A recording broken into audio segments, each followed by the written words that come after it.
Bapa di sorga, kembali kami bersyukur. Terima kasih waktu ini di mana kami boleh mengenang kematian Putra-Mu, Yesus Kristus, yang mati di kayu salib untuk menebus manusia dari hukuman kekal. Itulah yang kami kenang pada saat ini. Oleh karenanya, kami buka hati kami untuk kebenaran firman. Bapa, urapi kami. Beri kami kemampuan untuk menikmati firman-Mu, menghidupi firman-Mu. Pakai hamba-Mu menjadi alat-Mu untuk menyampaikan kebenaran firman-Mu. Dalam nama Tuhan Yesus, kami siap mendengar. Haleluya, bersama kita katakan amin. Amin. Salam. Silakan duduk Bapak Ibu terkasih. Kita buka Alkitab kita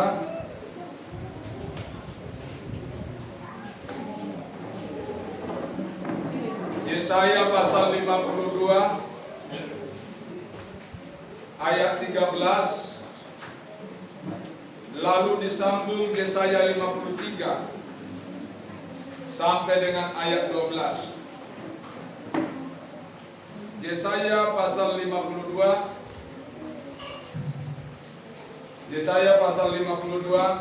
ayat 13, lalu disambung Yesaya 53 ayat 1 sampai dengan ayat 13.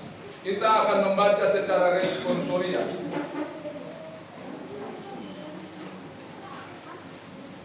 Hamba Tuhan yang menderita, itulah judulnya.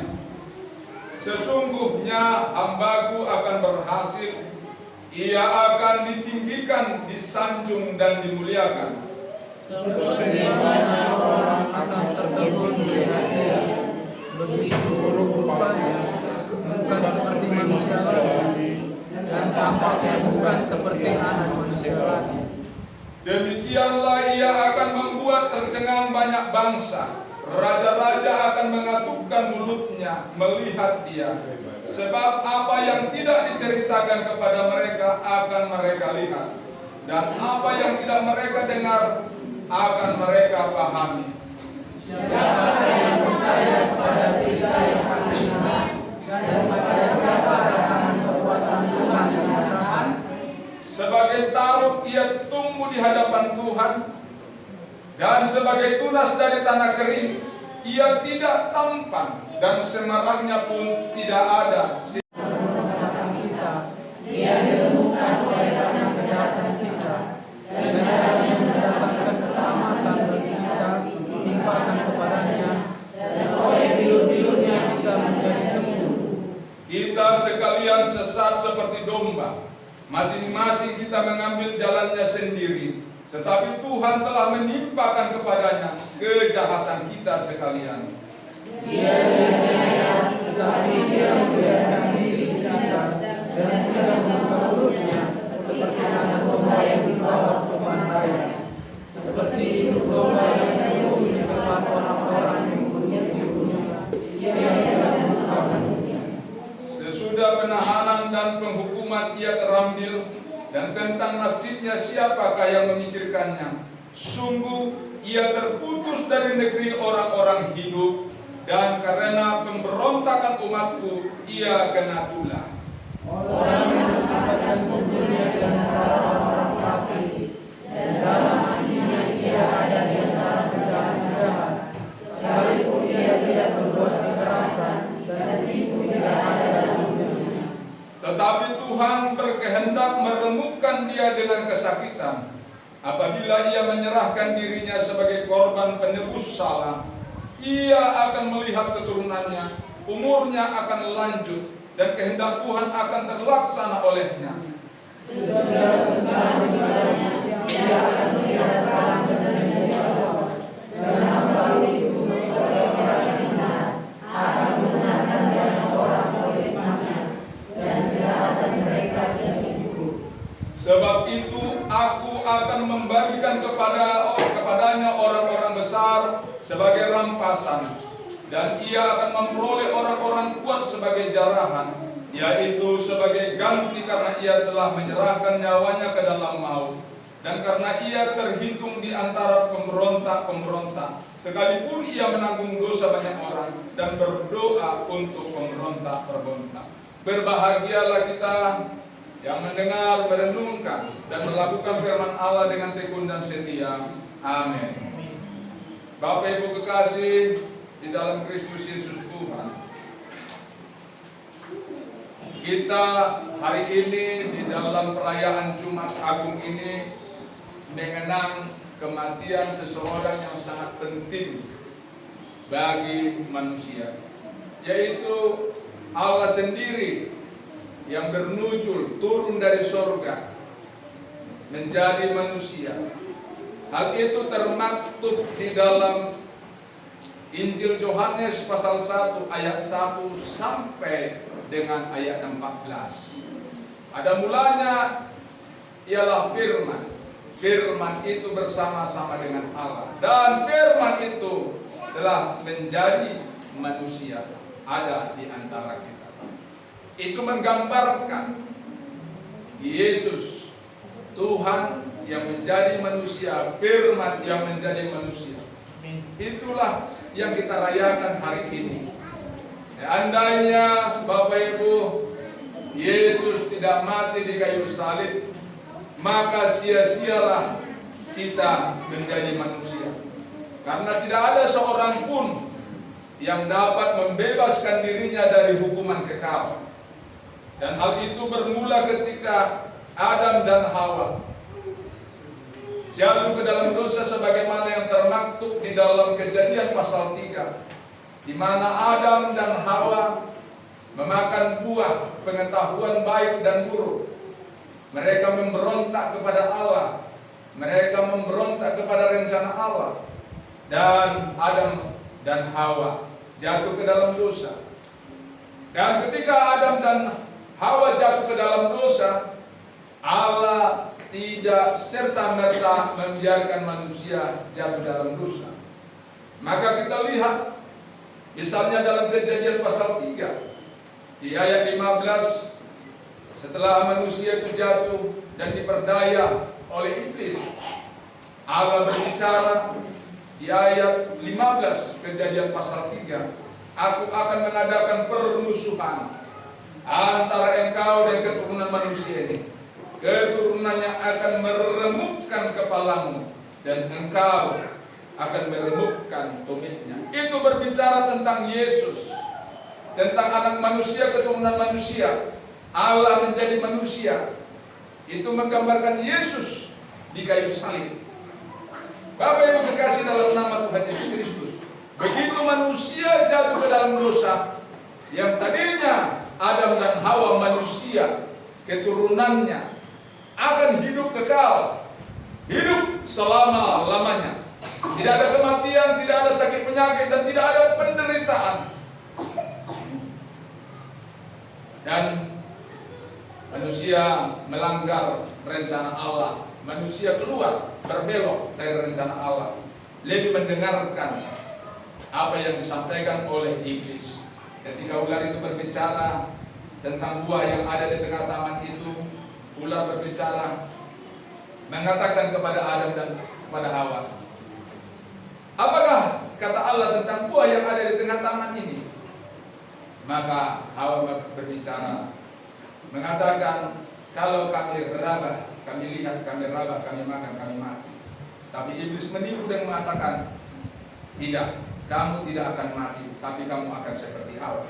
Bapak Ibu kekasih dalam nama Tuhan kita Yesus Kristus, sesungguhnya ketika Adam dan Hawa tidak memakan buah itu, mereka serupa dan segambar dengan Allah, sesuai dengan Kejadian pasal 1 ayat 26. Marilah kita jadikan manusia serupa, segambar dengan kita. Tadinya manusia itu serupa dan segambar dengan Allah, tidak memiliki dosa, hidup dalam kekekalan. Tapi mereka ditipu oleh ular itu, ditipu oleh iblis. Dan itulah sebabnya manusia membutuhkan pertolongan. membutuhkan keselamatan. Itu sebabnya di pasal 3 Kejadian pasal 3 ayat 15, aku akan mengadakan permusuhan, kata Tuhan. Engkau akan meremukkan tumitnya, dan keturunan manusia meremukkan kepalamu. Di situ berbicara bagaimana Allah akan menyatakan, akan mengadakan satu keselamatan kepada manusia itu, supaya manusia itu tidak masuk dalam penghukuman kekal. Bapak Ibu kekasih dalam nama Tuhan Yesus Kristus, Yesus datang ke dunia setelah sekian ribu tahun. Setelah tiba waktunya, maka Yesus, Allah sendiri menjelma menjadi manusia di dalam rupa Yesus. Dan Yesus menggenapi semua rencana Allah, yaitu kematian di kayu salib. Seperti apa yang sudah kita baca barusan di dalam Yesaya pasal 52 sampai 53. Di sana dikatakan, sesungguhnya penyakit kita lah yang ditanggungnya, kesengsaraan kita lah yang dipikulnya. Seandainya Yesus tidak mati, Bapak Ibu, kita benar-benar adalah manusia yang tidak punya tujuan. Kita manusia yang sia-sia. Kita bersyukur bahwa ada yang mau menanggung dosa kita. Yang ada orang, ada oknum yang mau menebus kita dari liang kubur kita.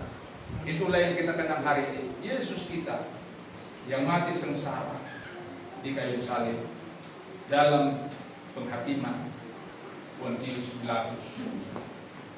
Oleh karenanya kita bersyukur ada orang yang mau menggantikan, ada orang yang mau menebus kita. Tapi kita harus tahu hukum penebusan itu seperti apa. Maka Paulus di dalam tulisannya menjelaskan tentang penebusan seperti peristiwa pasar Agora. Di Yunani ada pasar Agora, tempat bertransaksi jual beli. Maka di Efesus ada, di tempat lain ada, di Athena juga ada. Disebut Agora, pasar tempat transaksi. Maka digambarkan bahwa manusia itu yang tadinya diperbudak oleh dosa, diperbudak oleh kematian, menjadi hamba dosa. Lalu manusia itu diperdagangkan di pasar Agora. Lalu seseorang membeli manusia yang sudah diperbudak dosa itu, diperbudak oleh kematian itu, dibeli. Yesuslah digambarkan sebagai pembelinya. Maka Yesus sudah membayar lunas kematian kita. Yesus telah membayar kita dari budak kematian, dari hamba kematian, dari hamba dosa. Sekarang telah terjadi pergantian kepemilikan. Yang tadinya kita milik dosa, milik maut, Yesus telah membeli kita dengan kematiannya di kayu salib. Kita ditebus, dibeli dari pasar Agora. Oleh karena itu sekarang kita menjadi budaknya Yesus, hambanya Yesus. Itu yang harus kita mengerti. Kematian Tuhan Yesus di kayu salib telah menebus kita dari maut, dan Dia telah memindahkan kita ke dalam hidup. Kita telah memiliki kehidupan kekal. Sekarang kita milik Yesus. Bukan berarti saudara kekasih kalau Yesus sudah menebus kita dari maut, Yesus telah menebus kita di kayu salib, kita menjadi bebas sebebas-bebasnya. Tapi kita menjadi milik Yesus. Dulu milik maut, sekarang milik Yesus, milik kehidupan.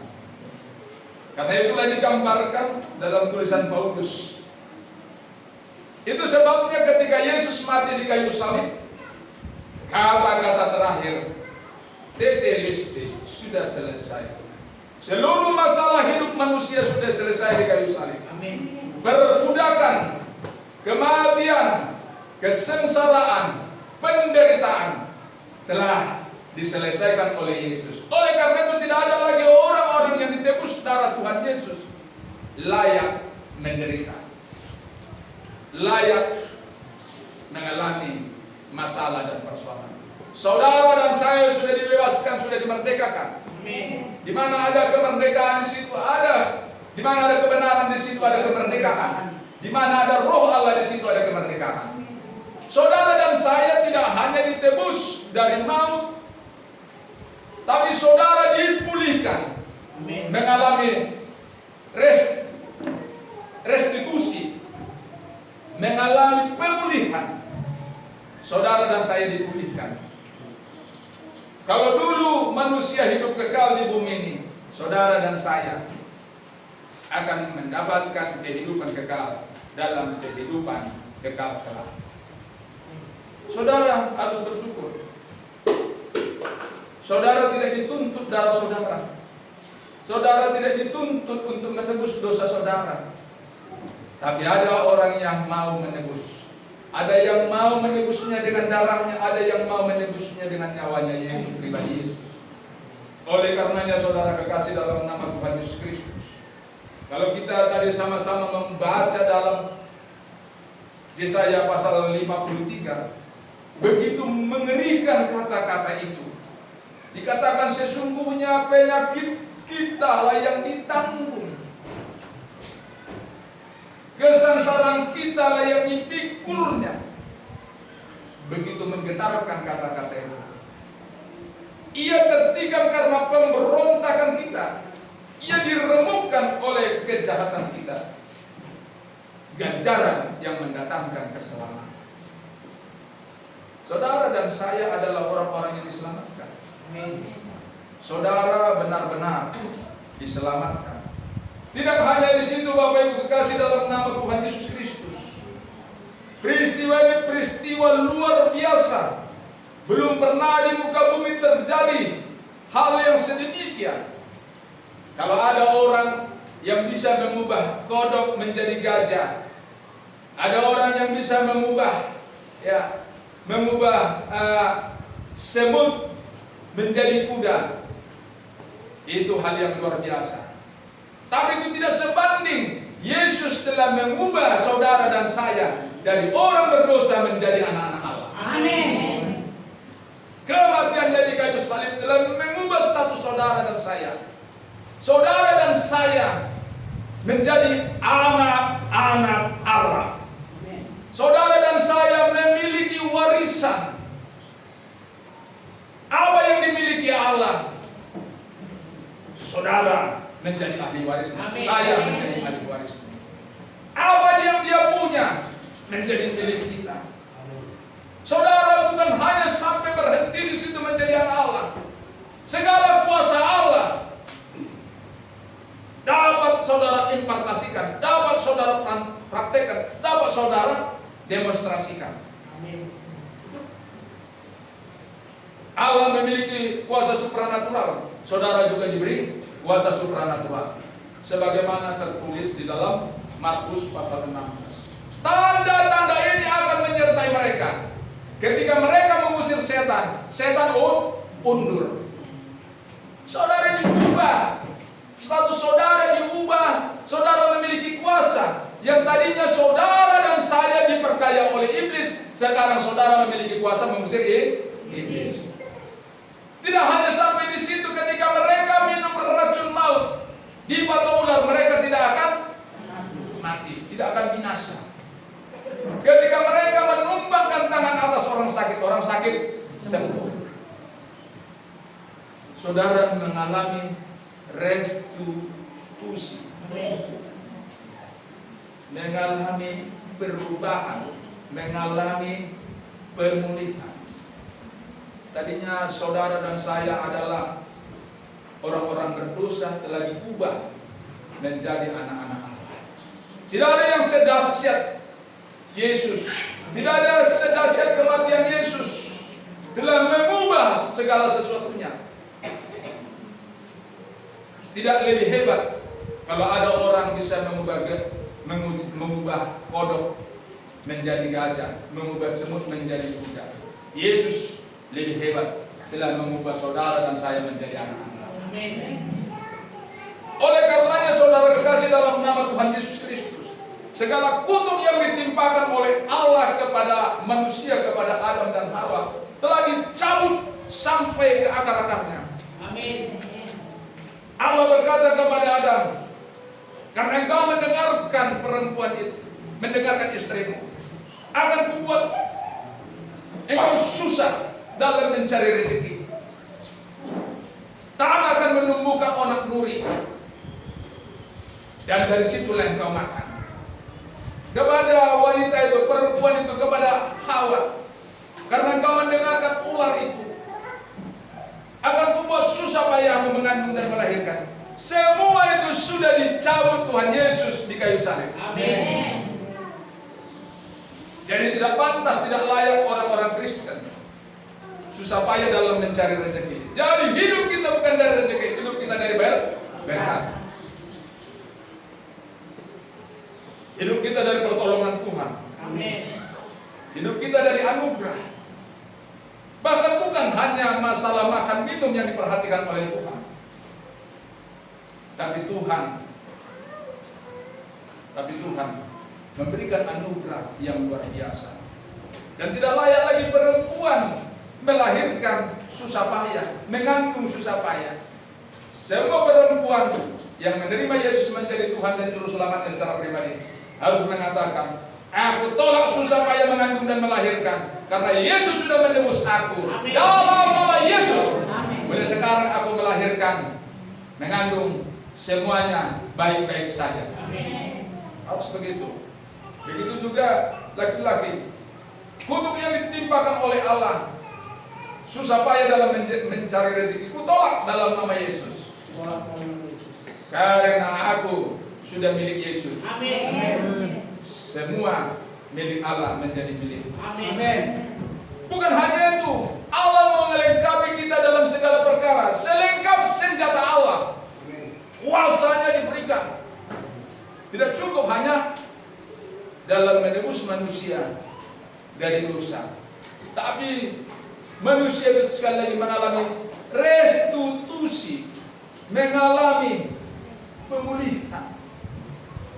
Oleh karenanya saudaraku kekasih dalam nama Tuhan kita Yesus Kristus, kematian Yesus di kayu salib seperti apa dikatakan Yohanes 15 ayat 13. Tidak ada kasih yang lebih besar daripada kasih seorang yang memberikan nyawanya untuk sahabat-sahabatnya. Saudara dan saya sahabat Tuhan Yesus. Amin. Bukan hanya hambanya, tapi sahabatnya. Seorang sahabat sejati. Tidak ada rahasia antara sahabat. Kalau ada rahasia antara si A dan si B, itu belum sahabat. Tapi kalau sudah bersahabat, tidak ada lagi rahasia.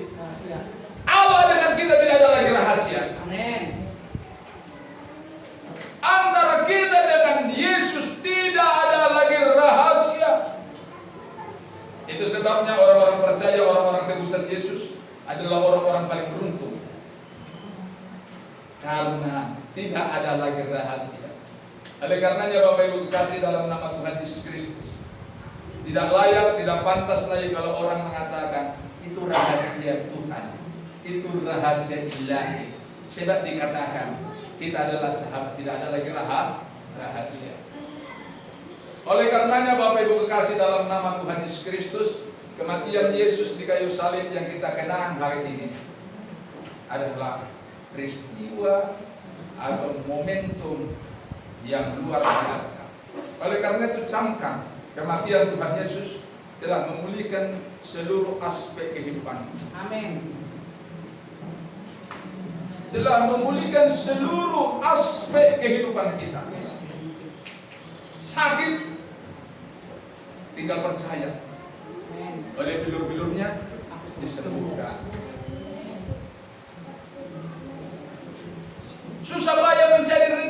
sudah dipulihkan. Amin. Kalau Tuhan mengatakan tanah akan menumbuhkan onak duri bagimu, dari situlah yang kau makan. Onak duri itu sudah ditanggung Tuhan Yesus di kayu salib. Bahkan onak duri itu sudah dibuat menjadi mahkota. Yesus memahkotai. Mahkotanya itu adalah mahkota penderitaan. Duri, onak duri, mahkota penderitaan. Penderitaan manusia susah payah dalam mencari rezeki sudah dicabut Tuhan. Yesus melakukan restitusi.